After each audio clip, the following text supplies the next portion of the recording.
first thing that when you're working with teachers, the most important thing is you have to find what's beneficial to them. You can't just go to a teacher and say, I want to do this, I want to do that, because we look at what happens in the course of a day, in the course of a week in a teacher's life is a lot. And we're not even talking about teaching yet. So therefore, what we need to do is be very precise and concise in what we are trying to deliver in terms of the curriculum. So when a teacher comes to me and says, we're going to do a project, we do a storyboard. We look at the curriculum to make sure that the curriculum is exactly what they want to deliver. We look at things like who are the SEN students. We look at things like who are the gifted and talented students. And then we also look at the middle band of students to make sure that all the content caters for everybody.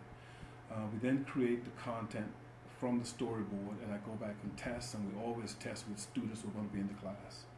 If they like it, great. If they don't, I go back and make changes. The teacher then approves the changes.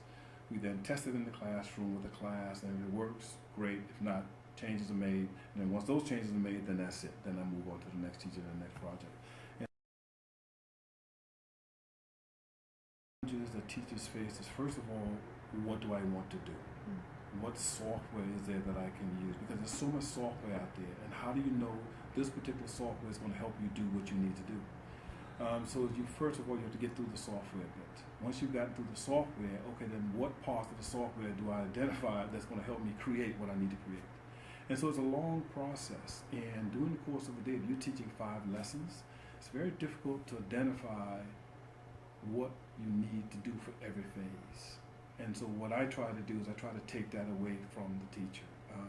They do what they do best, and then I use what they do best to create something that will enhance what they're doing in the classroom. But I think the toughest part is, although they know the curriculum, what the heck can I use to create content that will allow me to give that content to my students, and even just as important, that parents can access. So what do I do? And I think that's where we come in. Based on the content that we've created, the reaction from the students has been extremely positive. I think what is done for us, first of all, is you have teachers not having to repeat themselves 30 times in a lesson. Second thing, I think, to me, which is very important, is that parents have access to the content, so parents' evenings are very informative evenings.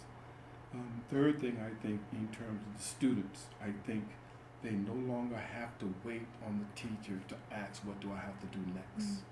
So if you're a gifted and talented student, or if you're somebody who doesn't get it straight away, the next person along doesn't have to know that I don't get it. But if I put my hand in, I'm vulnerable. Put my hand up, I'm vulnerable. But if I can go through with these things and work my way through it, then I'm good. So I think those are the real key takeaways to what we've found to be very beneficial for us. I've got all the lessons inbuilt onto this website at the moment, and currently they're actually working on lesson 4. So they've got the introduction videos, all the videos and resources are up here. And they've got their keywords, their objectives, starter activity, and the main task, and a plenary, and they've got homework. But it's all audio description as well, so if they did miss anything I said, I've recorded myself and put it on there, and they can go through it themselves.